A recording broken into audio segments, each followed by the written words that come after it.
Week 6 is upon us. A month and a half down in the fantasy football season, and we're back for another one. And I do mean we're back for another one.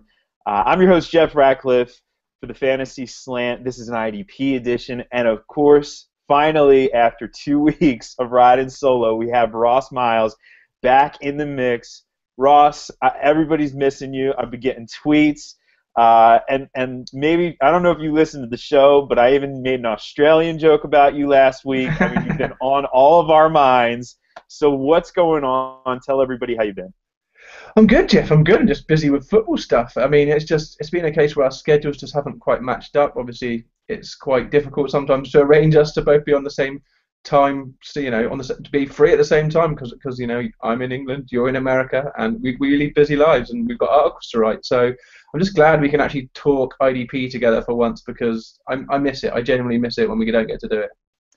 Absolutely, it's how we get better, and you guys who are on Twitter, who are following us, the people who talk to us on Facebook, none of us have all the answers, and we're putting our heads together constantly and conversing, and Ross and I are doing this, behind the scenes. We're always talking about one thing or another, and, again, it's how we all get better and how we learn more about this awesome game as a community. And one of the benefits, you listened to this show last year, you listened to the show even in the build-up in the beginning of the season, you know that we typically recorded the show on Thursdays right before the Thursday night game. So a lot of times we kind of just had to throw out our predictions, and most of the time you were listening to it afterwards. You listened to it on Friday anyway. Well, now it's Friday afternoon here in the U.S. on the East Coast. It's, of course, Friday evening over there in England for Ross, but that means we have a game under our belts for Week 6 already, and what a game it was. Boy, after that first quarter, it looked like, here we go again, another blowout, another Thursday night blowout, and everybody complains about the blowout. And then Houston made a game of it.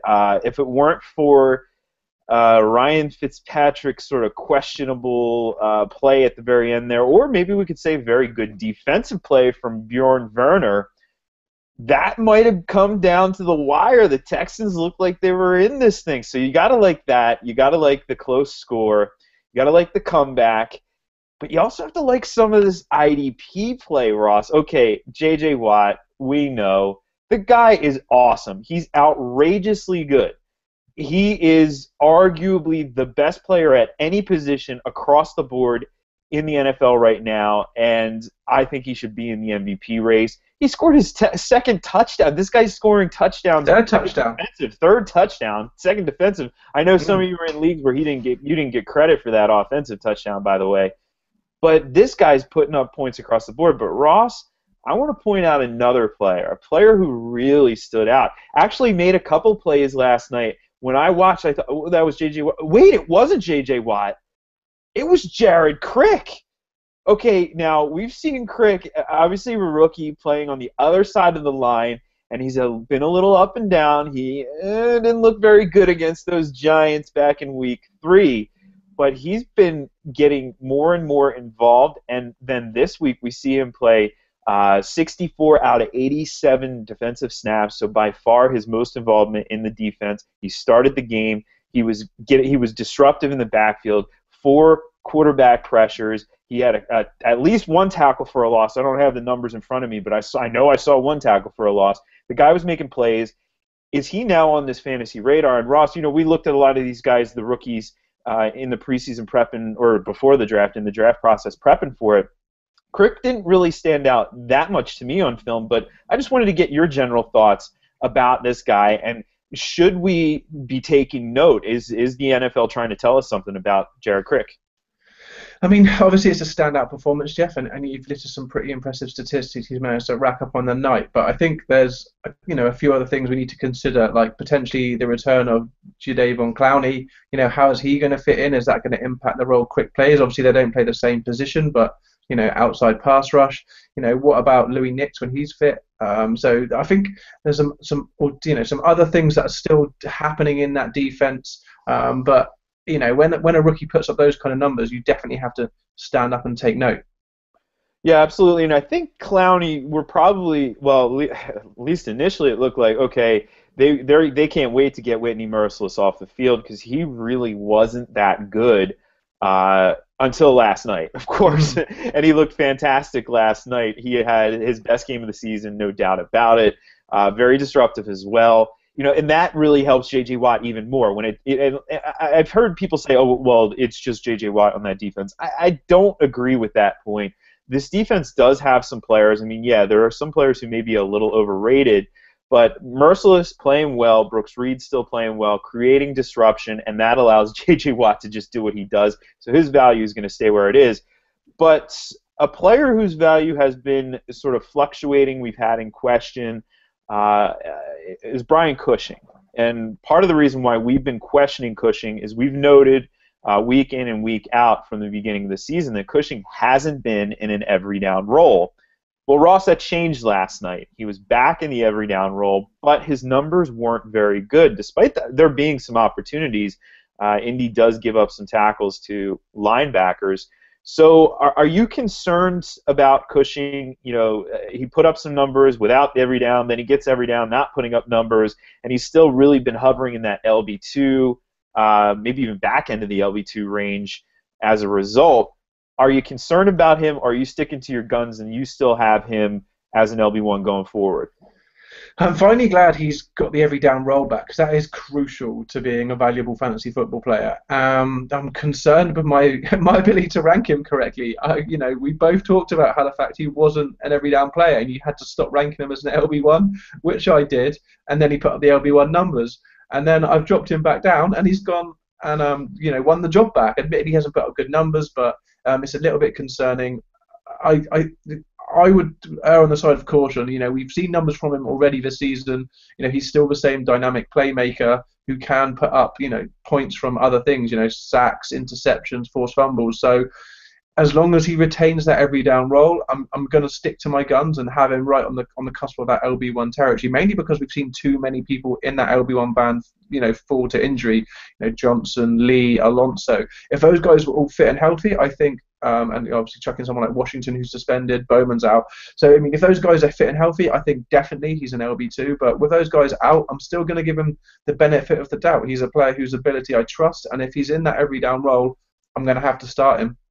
Yeah, I do agree, absolutely. You're going to start him. I mean, the thought that he's going to be in that potential borderline elite category, I think we may have to go away from that for right now. But anybody looking at that box score, they're going to see that Justin Tuggle out tackled him. And Justin Tuggle, by the way, don't run out and pick him up, please. He didn't play every down. There was just a lot of snaps there on defense for the Texans. And Tuggle was getting some of those tackles that I think ordinarily will go to Cushing. So it was a little bit of the product of the game, just the flow of the game itself. So either way, good news that we have that there. Now, you've been paying close attention to safeties, Ross, and doing some great work in your In the Trenches column each week. So, if you're listening to this show and you're a subscriber, you know already the information that Ross is just breaking down every single week. He's diving into the numbers. He's telling you things like tackle frequency, or one of the things that I really love, this is probably one of my favorite stats that we offer at Pro Football Focus, is the percentage of snaps a safety will play within 8 yards of the line of scrimmage. I just think that's so cool because, that's the in the box. You hear in the box safety. Well, that's what we mean. A player who's not playing in that third layer of the defense. They're not way back, in a sort of cover two or something like that. They're stepping up, and they have an opportunity to make more plays as a result. But the data is interesting this week in your column because some of the players who are scoring the most are not seeing a lot of time in the box within 8 yards of the line of scrimmage. Harrison Smith tops the list as a big scorer. By the way, a little banged up Harrison Smith, so keep an eye on that one. But another name, and a name who did perform well last night, Kendrick Lewis. Now, I want to get your thoughts. I have my own thoughts on this, but I want to see what your thoughts are since you have been taking a stock of these safeties as we've gone through the season. Is Kendrick Lewis is this a sustainable type player? Can he continue to put these numbers up? I mean, he's putting up better numbers than DJ Swearinger, even though every single week we all rank DJ Swearinger higher. But Lewis is getting the tackles. Lewis is putting up the numbers. Do you see this as something that can continue? And then also as a addition, how important is it that these players are within 8 yards of the line of scrimmage, or do the numbers possibly tell you something else? First, I just want to say about the In the Trenches series. I'm really enjoying writing them. I think it's a great way if you're kind of new to IDP.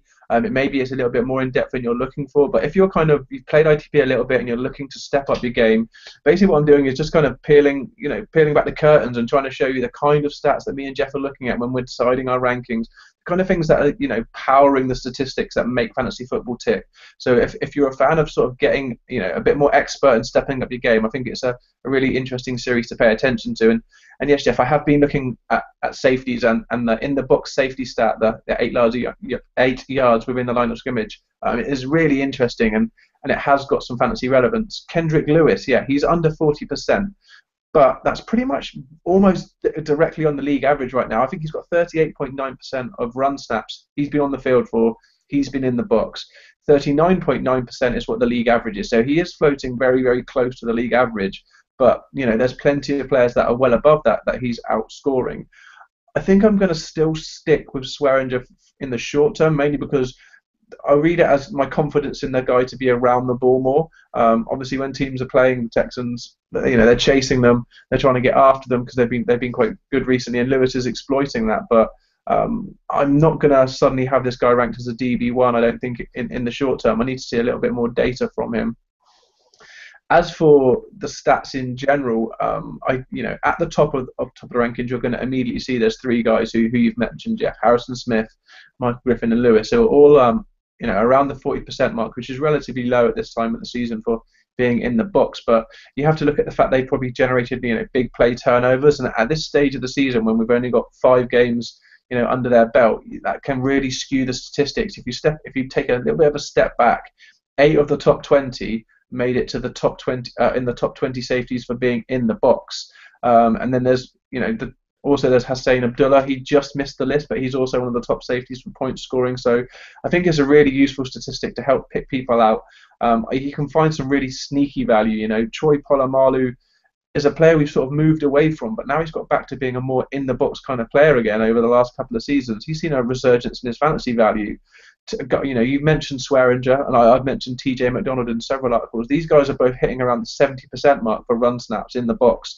Now, this gives them that great opportunity to, 1, get to the ball carrier quickly, and 2, potentially to get in the backfield and get a tackle for loss. And that's kind of where we're seeing some value come from. Also, often being in the box can be a sign of blitzing. Now, blitzing safeties is a really interesting topic I haven't covered in much detail yet this season. I'm hoping to do later. But if you're in the box a lot, you have the opportunity to blitz. Now, that's something we're seeing a lot from someone like Dion Buchanan, who's a sub-package player at the minute, but also Kenny Vaccaro, who has sort of got it back on track in the last few weeks a little bit, but he's a guy people were expecting more from, and I'm a little bit surprised. I've seen people sort of knocking him, maybe asking me questions about whether they should play him or should they play other people in front of him, because for me, he spends, I've got down here something like 67.7% of the time in the box when there's a run play, and I think he blitzes more than any other starting safety. I think only maybe Dion Buchanan blitzes more than him, and he's a role player. So Vaccaro's got that potential to be a really big point scorer, and if you like this kind of data, you should definitely check out the In the Trenches series. Yeah, my one concern with Vaccaro is whether or not his role is actually going to shift going forward, and this is actually a nice transition because we do need to assess the injury landscape as we've been doing all season. This is probably the worst season for injuries I can remember. You Monte Ball and Rashad Jennings owners and Jimmy Graham owners, and hey, if you started Drew Stanton in your daily leagues, boy, oh boy, it was a bad week. Can you tell what my daily league lineup was last week? Anyway. Oh, sorry, just to cut in, Jeff, I'm glad that you did, buddy, because you've been killing it, as you've probably pointed out in your column, and people who don't listen should check out Jeff's column. What is it called? Dual Action. It's brilliant, but I had a terrible week in day gaming as well, Jeff, so it happened to both of us. Yeah, the way I figure is if you can get away with 1 out of 4, if you can win 3 weeks, lose one week, and then go in that sort of pattern over the course of the season, it doesn't have to necessarily be neatly in a row like that.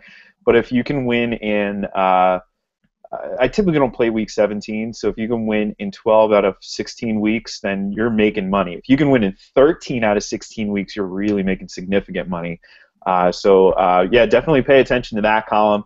By the way, too, I want to give a quick plug to the PFF Main podcast. You know, maybe you're a football nerd like us, and you just can't get enough. And it's not just fantasy that you're worried about. You love when we dive into some of these numbers like we just dove into. Well, the PFF Main podcast does that and so much more. Sam Monson is one of the brightest minds in football analysis, and he gives you all kinds of great stuff every week. Just crazy insight. 2 weeks ago, what's up with Tom Brady, right? Well, now we get that unique PFF angle, and you hear it from them, their thoughts every week. So make sure you go out and subscribe to that podcast as well. Those guys do a great job on that show. So let's get into these injuries, and as I was saying, with Kenny Vaccaro, the role could be changing slightly. And the reason for that is Jairus Byrd, who was a general disappointment this season, is on injured reserve, and he's not going to be back this season. So money well spent, New Orleans. Sorry if you're a Saints fan. I know it's tough right now to be a Saints fan, but hopefully after this bye week, we'll see things change a little bit on the defensive side of the ball. But what we were seeing early in the season, let's go back to week 3. In week 3, we saw Vaccaro and Byrd starting, and we saw Raphael Bush playing a fairly significant role. Same thing against the Cowboys in week 4. In week 4, actually, they rolled Bush out there as a starter, so they went with a big nickel to start the game.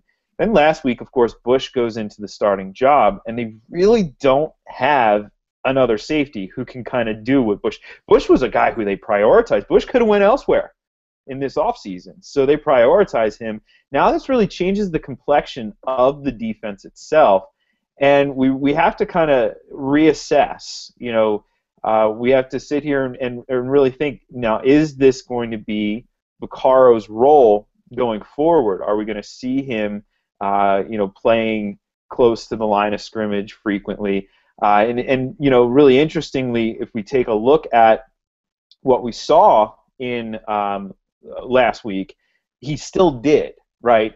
So we have to keep a close eye on it. Bush was decidedly the center fielder. So we have to keep a close eye on it, but it is something you want to monitor going forward. And Ross, something else we want to monitor going forward, dealing with another safety, William Moore, landing on injured reserve, designated to return, but designated to return, he won't be back until week 13. He's droppable, basically. But Kamal Ishmael got the start. And Ross, we both pegged it. We knew a safety was going to break out, but we both said it was going to be Dwight Lowry last week. We were a little off. Lowry didn't have a very good game, but Ishmael went for, 14 total tackles. Now, keep in mind 2 things. This was in the most tackle-friendly home venue. Yes, more tackle-friendly than Buffalo. The Giants crew has been insane this year.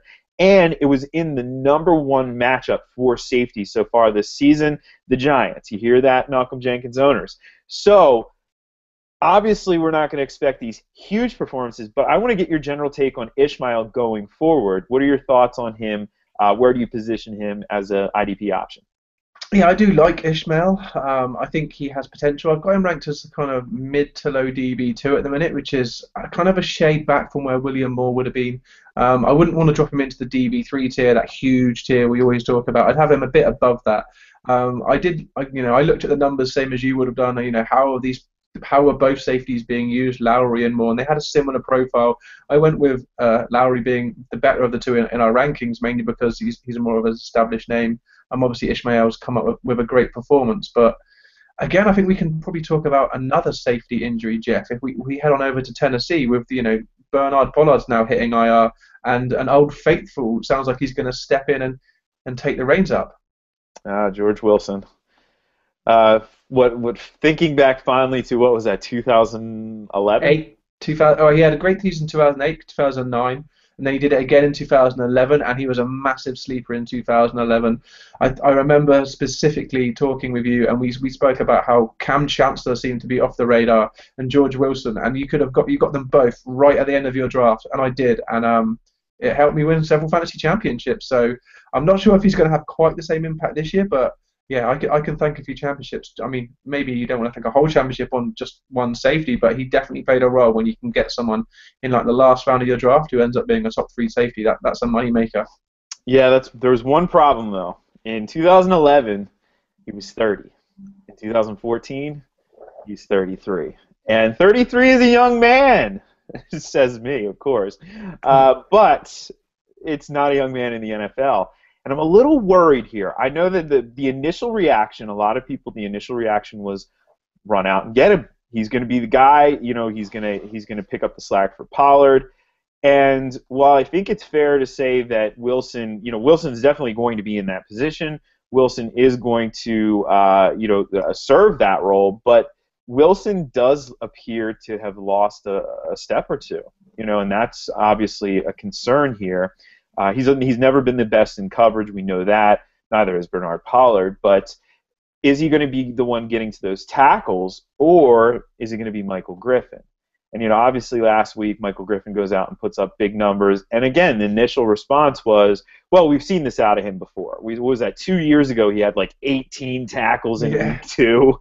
We've seen it out of him before. But the more I look at this, went back and watched the game, the more I'm sort of leaning towards Michael Griffin as the guy who's going to be the one who benefits from the Pollard injury over George Wilson. So what do you think about that, Ross? Yeah, I think it's an interesting point. I find both of them a little bit tricky because, like you say, I'm not a huge Griffin fan. He's the kind of guy you would have got burnt on in the past with his ridiculous boom and bust scoring. I would be bumping Griffin probably, again, into that kind of same range as Ishmael.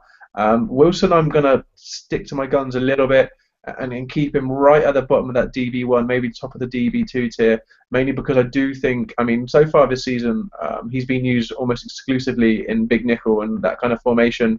He says 97% of the time he's been in the box on a run play, so they've clearly had a particular role in mind for him, and that being known, I think they'll probably allow him to fulfill some sort of role along the similar lines now.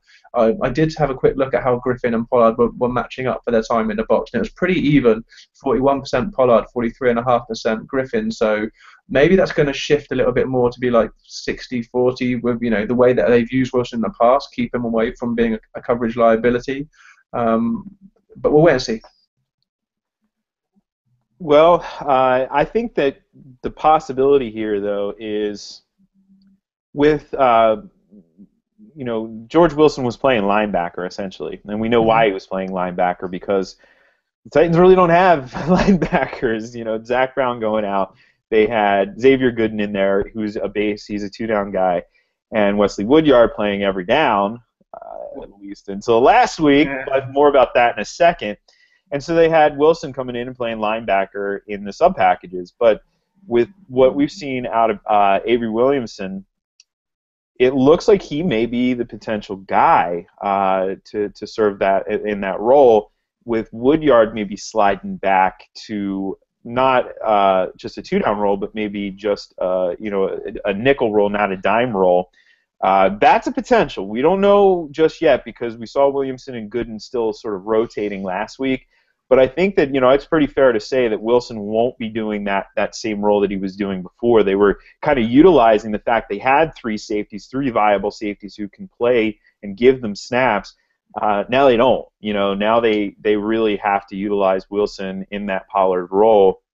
So, again, am I saying don't pick him up? No, I'm not saying that, and I could certainly be wrong. But if you ask me who do I choose between the two, if you have the option to take them both, I'm going with Griffin there. I certainly am, and moving forward, we know he has a massive tackle ceiling. Now he also has a really low floor, but I do like him going forward. Now, Ross, a couple other injuries before we hit on some other topics here. Calais Campbell's going to be out the next 3 to 4 weeks due to an MCL sprain. That really is tough for the Cardinals. The Cardinals just continue to get ravaged here. No Matt Shaughnessy as well, so their pass rush is going to be almost non-existent. if you're in a really deep league and you need a defensive lineman and there's just nobody out there, I know the feeling. But Frosty Rucker, I mean, he's gonna play. He has to play. He's like the only guy now who's left there. So Frosty Rucker will be in there for Calais Campbell at least the next 3 to 4 weeks with Campbell out.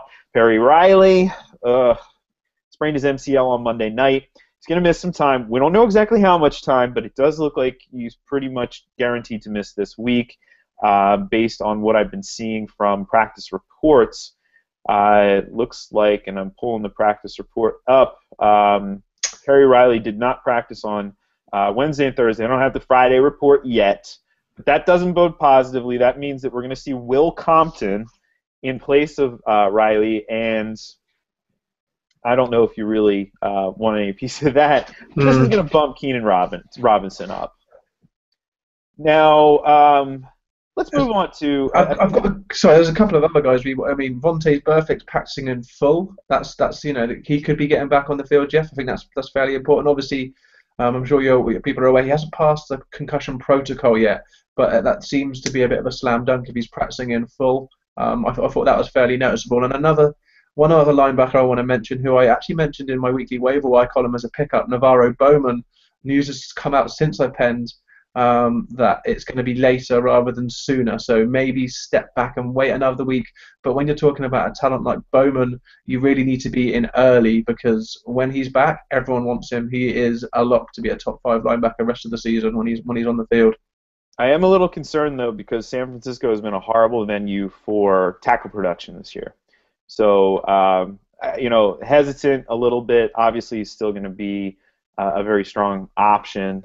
But, if you don't get him, it's not the end of the world. By the way, too, if you've been waiting for Nick Roach, unfortunately, Nick Roach landed on injured reserve this week with that concussion issue.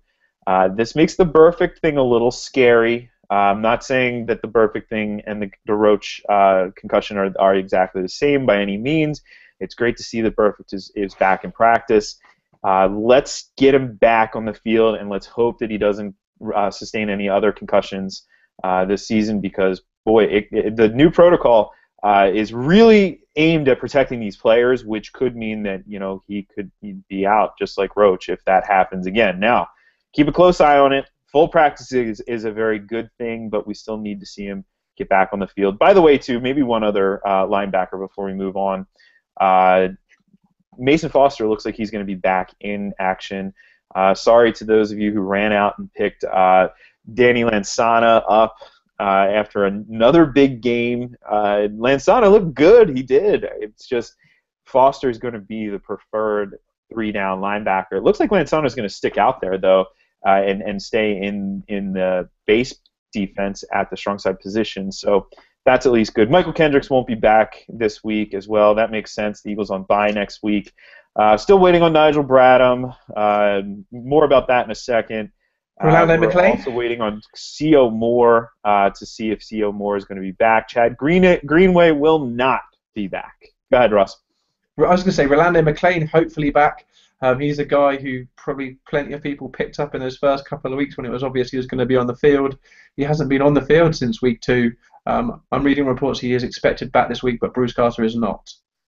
Yeah, and really the guy you want there is going to be Justin Durant. So, Ross, one of the things that we're always paying attention to in IDP leagues is 3-down situations, and I know you've been keeping a close eye. I've been writing a column on 3-down linebackers. So I'm going to toss this over to you. What are some of the situations you're eyeing most closely entering Week 6? The one that got me straight away, Jeff, Trusnick listed as the starter in Miami over Jelani Jenkins, because I owned both of those guys. I've been dealing with some injuries, the Greenways and the Trevathan and all this kind of stuff. So I had both of these guys on my roster, and I just cut bait with Trusnick in most leagues. So this is news that is worrying me. I believe from reading your article, your opinion is that Jenkins is going to be the start. I'm going to go with you because I believe Jenkins has been the better player when on the field, but it is a little bit concerning if you've spent some decent waiver wire dollars to get Jenkins. Well, to quote the great Bobby McFerrin, don't worry, be happy, man. I actually had a little conversation on Twitter today with Dolphins beat reporter Armando Salguero, and he assures me and reassures me that Jenkins is the starter. Pay no attention to the depth chart. These aren't the droids you're looking for. Trusnick is not a superior player, and let's face it, when we saw Jenkins on the field so far this season, looks great against the run, holds his own in coverage. He is arguably the best linebacker on that team. I wouldn't have a problem with that argument whatsoever, and I cannot see how he's not starting and playing every down. Now, some have worried that Misi being back might eat into some of the tackle opportunities. I'm not really too worried about that. I'm getting a lot of questions. That's why I did some of this digging to see what the beat writers were getting a sense of. And honestly, I'm not worried whatsoever. If you have Jenkins, he's an LB2 with massive upside, but you're starting him still with confidence this week. And that's a situation I think we can be relatively clear about. There are some other situations, Ross, I know you're paying attention to. Yeah, another one I'm paying attention to because he's one of your big sleepers, and I've drafted him a few times. Jamie Collins, back to an every down linebacker, but Bill Belichick shenanigans. He's like the Shanahan of linebackers for me. He has Shanahan to running backs, his Belichick to linebackers. The way they've been using people. When I know we're talking every down linebackers here, but what was with Chandler Jones not being on the field enough last week? How's Hightower going to be used? There's a lot of question marks still there. I'm really hoping that Collins is the guy they go to because he's got the biggest upside. Yeah, certainly, and especially in this matchup here against Buffalo in Buffalo, somewhat more run-heavy offense there, and lots of tackle opportunities. I think we're going to continue to see that. The problem with Jones is the shoulder injury. Going into last week, I think maybe that was a little bit more significant than we had thought it was going to be because he was really only in there as a situational pass rusher. And Rob Ninkovich was out there playing every down, which is a little bit tough, considering just how, especially this week, considering just how bad Buffalo's offensive line has been so far this season. Kyle Orton in there. Now, Orton, 6 and 1, half dozen the other in terms of Orton or EJ Manuel for this matchup, but I think either way, it's going to be tough. It could be anybody in there, a quarterback. They're not going to have a lot of time. So if you hesitate even the slightest bit, the pass rush is going to get to you. So if Jones is playing, and even if he's playing in a limited role, you're still going to start him because you could get a big game even with maybe 50% of the snaps, a situational role. You're still going to want to use him because his ceiling is just that massive. But yeah, locking Chandler Jones in as the number 3 overall or number 2 overall defensive lineman, unfortunately, that's not really the case here 6 weeks into the season. But Collins coming along, so you have to like that. And Ross, let's stick in this game. On the other side, boy, oh boy, can we get some clarity in Buffalo? Every week it's something else. We see Preston Brown every now. Okay. But wait, Keith Rivers is back. All right, Preston Brown's not starting anymore. Nigel Bradham's every down. And wait, Nigel Bradham's hurt, so now Preston Brown's back in, and it's him and Keith Rivers. Oh, no, wait, it's Preston Brown and Brandon Spikes.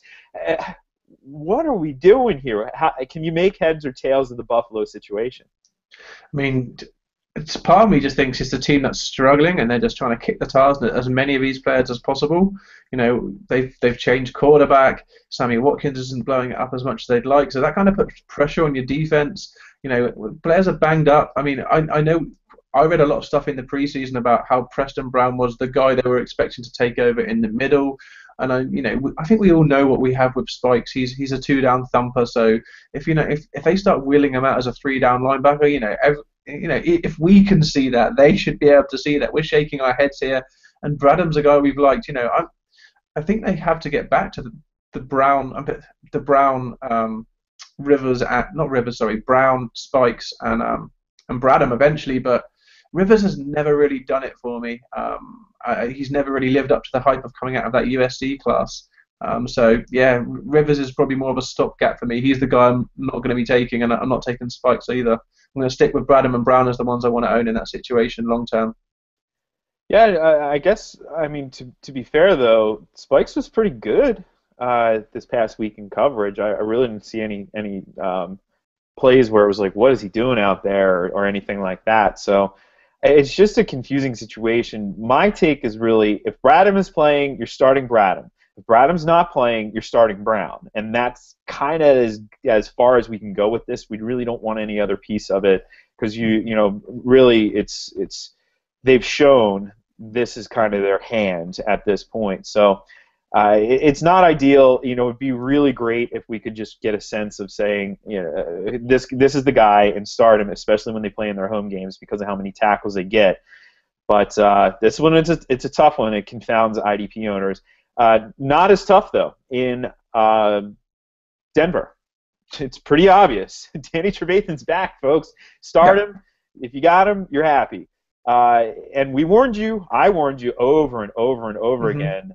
Don't pick up. Well, I just said straight up, don't pick up Brandon Marshall. And if you did pick up Brandon Marshall, then don't expect it to last after Trevathan comes back. And last week we saw that him and Nate Irving actually rotated series. We actually saw essentially a two linebacker set. So they're playing sub package pretty much most of the game. And with Trevathan out there every down, they were going a series with Marshall, a series with Irving. And if you owned Nate Irving, you know this very well. He didn't put up any points fantasy-wise. So Trevathan or bust, nobody else there. But Ross, let's go to Green Bay. Yeah, Green Bay. Put a fork in Brad Jones. That guy is done for fantasy for the year. Yeah. Not only is AJ Hawk has assumed the 3-down role, and Jari Lattimore has taken over from Brad Jones. So he's recovered from injury. He's just lost his job. It's a pretty simple one. If you're a Brad Jones owner, and probably a few of you are, including myself, he is definitely being kicked to the curb. Yeah, it's a tough situation. But I have been getting some questions about Lattimore. And Lattimore is he's not going to be out there every down. He's a 2-down guy, and they're using A.J. Hawk in the every down role. Hawk is now an LB2. I have no problem with that. The guy puts up tackle numbers when he's on the field, and if he's playing every down, the way that he can tackle, he's an LB2. And I've never been the biggest Hawk fan, but in this case, yeah, I had no problem with that whatsoever. But you know what this has done, Ross? Morgan Burnett. Oh, boy. But look at the numbers now since this has been implemented. There's so many more opportunities for Morgan Burnett.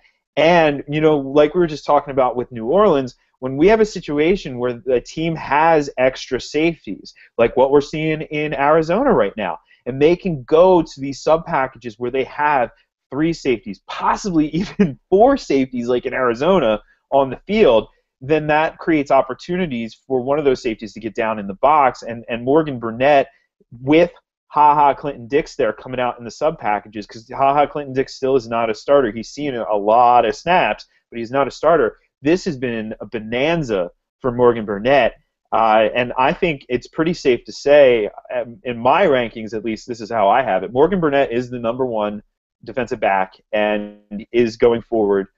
So that's where I like it. Different interpretation, or are you seeing a lot of the same things, Ross? No, I'm seeing the same. I'm a huge Burnett fan. I have been for a while now. I mean, when you take into account, I've kind of gone cold on Barry Church a little bit. I'm not saying he's not a DB1, but he's not the #1 we hoped he was going to be in that system. Obviously, Eric Berry's out at the minute. We've lost Tyvon Branch, another guy I'm quite high on, and we've lost Pot. I mean, there's been a lot of guys go down and get hurt and not perform. Obviously, we've talked about Harrison Smith being banged up earlier in the show. We know that Jonathan Cyprian's been banged up. Vaccaro maybe hasn't. To me, it's Burnett. He has to be the #1. It's simple. Yeah, absolutely. If you've got somebody like Jonathan Cyprian, sure, he's up there. A few players fading, a few players surging, so Morgan Burnett is certainly one of them. And if you have him, you mentioned Church. Church is fading, and there's a simple reason why. The linebacker play is better this year than it was last year. Last year, they had Devontae Holloman at the very end of the season as their every down guy. And, of course, tough situation with Holloman in this offseason, and certainly no knock to that. But he struggled last year. He really did. And this led to just opportunity after opportunity. That's the formula for success in defensive back play in terms of IDP. If you have a suspect linebacker core, you will get tackles. Just look at Robert Blanton's numbers, and you'll see exactly what I mean.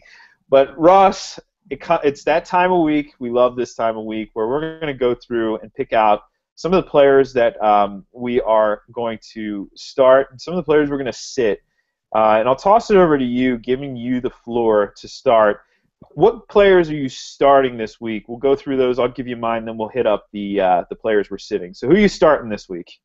All right, well, the first one's an easy one and an obvious one. If you own any fantasy relevant New England Patriots, you start them this week. They're playing in Buffalo across the board, every position, defensive end, linebacker, safety. If you own someone from that team who you think's fantasy relevant, they probably are against Buffalo, so get them in your team. Especially, and we did talk about Chandler Jones and his injury and his shoulder. I think you've got to throw out. You can't bench Chandler Jones anyway. It's a sweet matchup for tackle production, let alone getting to the quarterback. So you've got to play Jones. Another matchup I like, based on points allowed, the Lions have given up plenty of points. So they maybe not loads of sacks, but plenty of points. So Everson Griffin, who's a player who hasn't quite been as hot early as I would have liked. Maybe he's going to get, well, not maybe, he will. I'm telling you, he will get his show on the road this week against the Lions. And then if you've been following in the trenches, you'll know I'm really hot on Cliff Avrill's matchups all month. So Cliff Avril's going to face off against Doug Free, who's given up 3 sacks. He's a guy I like. And we kind of touched on it. You've got to work out who's going to be rushing from which side in Arizona. Because when you play the Redskins, you've got Tyler Columbus on one side. He's given up 6 sacks. On the other side, you've got Trent Williams giving up no sacks. So if Frosty Rucker does get on the left side of the field and gets to rush against right tackle Tyler Columbus, he could have a pretty decent day, because that guy can be beaten. Some more guys I like. The Jags have been one of the best matchups for linebackers so far this season. So that means they're playing the Titans. And Wesley Woodyard, I know we've kind of touched on how he's losing a few snaps in dime packages. So maybe to tone it down a little bit, but I still think this is a matchup he could exploit. And obviously Avery Williamson's the other guy in that matchup. Jeff's been hinting at this, getting more of a role on that defense. The Rams have been a great matchup in many positions, mainly because they can't stop teams running, they can't stop teams passing, and their offense only really plays in the second quarter when the game's already done and you're sorting out the clock. So that means tackle points for linebackers, and they're playing the 49ers on Monday night. So if you don't mind waiting until the last minute to steal a victory from the jaws of defeat against your opponent, get Patrick Willis towards the top of your rankings there. And then obviously, again, Bills, so Jamie Collins. Jeff, you hinted at a defensive back matchup to watch out for, and that's against the Giants. So Malcolm Jenkins, who's been pretty handy this season with 3 interceptions so far, it's a great matchup for him. I would be a little bit cautious in the sense that Jenkins hasn't, exceeded, I think, 3 or 4 interceptions in a season before. So, he's probably reaching his peak. I mean, Eli has been a little bit safer in recent weeks, so perhaps don't get too carried away, but he definitely should be starting. Another great matchup has been the Falcons. They play the Bears, so take a double look at Kyle Fuller and Ryan Mundy. Mundy jumps out as well if you look at the in the trenches data. He's been playing about 55 to 60% of run snaps in the box, so he could have plenty of opportunities there. And then I'll give you one more. The Cowboys have been a great matchup, so that means good things for Cam Chancellor, who's already been having a pretty good season compared to last year. Absolutely, and the Jenkins play, I'm not even really looking for interceptions. It's just tackles. The Giants are giving up a ton of tackles to defensive backs, so certainly he's on my list. Like you said, everybody in New England.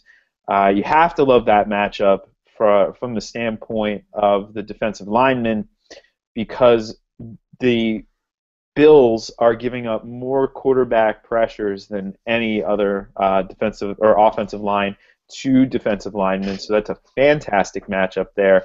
I also like Justin Durant playing against the Seahawks. The Seahawks, as we know, more controlled offense that tends to be really good for tackle-producing linebackers. In fact, through the first 5 weeks of the season, no team is giving up more. Actually, correction, one team is giving up more tackles per game to linebackers. That team, of course, is Baltimore. Levante David, okay? And then maybe Mason Foster if Foster does get back on the field. If Foster doesn't get back on the field, then absolutely Lansana is a player that who we just talked about, who you're going to want to get in your lineups. Jarrell Casey this week against Jacksonville. Casey posted a goose egg last week, but it was against Joe Thomas. I mean, give him a pass on that one. Better times are ahead. He goes up against Luke Joeckel this week, who, yeah, big name, but he's been struggling. And multiple sacks in this game against Blake Bortles. Wouldn't shock me. Also, really excited to see on the offensive side of the ball in this game. How does Storm Johnson do? A storm is a brewing in Jacksonville. Danny Trevathan against the Jets. Yeah, the Jets are not a good matchup necessarily, or at least they showed it. They weren't a good matchup last week, but it's this New York tackle crew. I don't know if the Jets and the Giants, I really don't think they use the same crew. It would really surprise me if they did.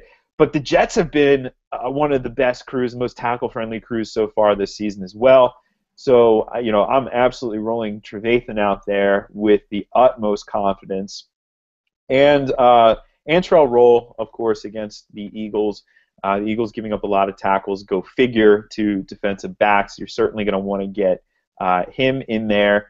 And one other one, and this is a name that's been flying, I think, generally under the radar because he didn't play until week 4. But James Ahedebo playing against Minnesota. You would be surprised actually to realize that, or to find out that the Vikings are one of the better matchups in terms of tackle production for safeties.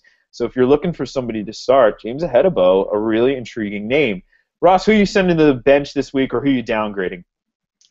Lamar Houston, you are breaking me, son. Please, where's the sacks? Where are they? You get so much pressure year after year. You don't get sacks. Jeff, I've seen you've already dropped him down into DE3, maybe even DE4 territory. I'm maybe not going quite that low, but he is definitely getting a big downgrade for me this week. One of the toughest matchups in many positions for defense is the Bengals, and they get the Carolina Panthers this week. So they don't have Greg Hardy, but they do have Charles Johnson. I think he has a poor game. And then at linebacker, the Bengals aren't giving many points to linebackers now. I know Luke Kuechly is an absolute stud. You're going to rank him as one of the top 3 linebackers, but if you're in a shallow league, or you're in a league where you only start, say, 3 players on IDP, and it can be anyone, and you've got a pretty stacked roster, I could see you getting away from Kuechly this week. Obviously, it's a risky play, but I'm just saying, maybe we don't see the usual kind of 15, 20 points that Kuechly has been known to put up. Switching back to defensive end rather than the Bengals matchup. The Seahawks, obviously, Russell Wilson's exceptionally mobile in the pocket. He's a hard man to bring down. He's got a good line in front of him, so not that you were playing Jeremy Mincey or George Selby or any of the Dallas pass rush because they aren't that great. If you're in a deep league and you were considering it, definitely do not. Some more players to be wary of. Again, bad matchups for points given up. They've only given up on average 23.7 points in the PFF scoring system. The Redskins, and Foote has been a great matchup for many of you. You've picked him up off the waivers, slapped him into your team. He's been like a good LB2 producer, but this could be a tough one for him. So maybe downgrade Larry Foote to LB3 for this week. And another one, the Raiders have been probably the worst matchup on a points basis for linebackers. So they play the Chargers, and that means Donald Butler. Again, he's another one of those kind of players who you probably would be considering maybe as a flex or as your third linebacker, depending on how strong your team is. I think you might be better looking elsewhere this week. Getting over to I thought you touched it, Jeff, like you wanted to say something there. No, I'm good. Okay, and then on defensive backs, we've kind of both told you we don't like Barry Church. I'm just letting you know he's a big downgrade for me at the minute. One of the reasons, not only because of the advanced linebacker play, but in his usage. This is from In the Trenches articles again.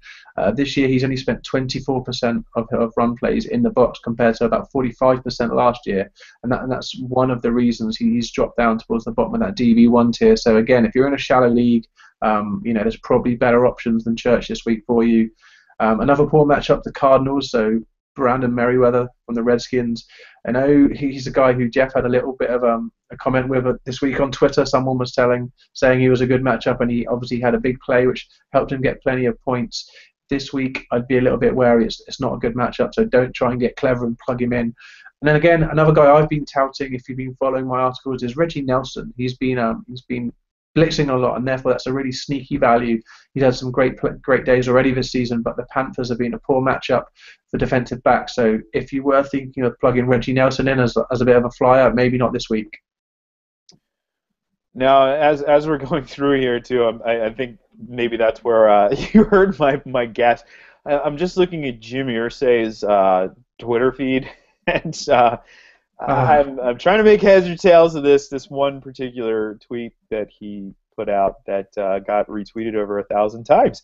Anyway, if you're he can be cryptic. He can be cryptic. he's well, I don't even know if this is cryptic. This is something else entirely. Either way, it's not controversial, I don't think, but check it out if you get a chance, Jimmy Irsay. Anyway, I'm downgrading Darryl Smith this week against the Bucks. The Bucks are a really poor matchup, giving up the least tackles per game to linebackers, inside linebackers, and that's just not ideal. Now, if you're a C.J. Mosley owner, you've known that I've been touting C.J. Mosley over the last 3 weeks, and I think Mosley's in that point where he is kind of matchup proof.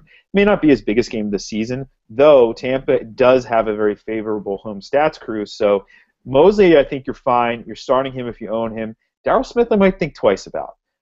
Just the matchup is really tough, so keep that in mind if you're a Darryl Smith owner. Agree with Larry Foote, Brandon Merriweather against Washington. On the other side of this, Keenan Robinson or Larry Foote on the one side, Merriweather against Arizona. The whole game is bad. Keenan Robinson as well are players that we're going to want to avoid.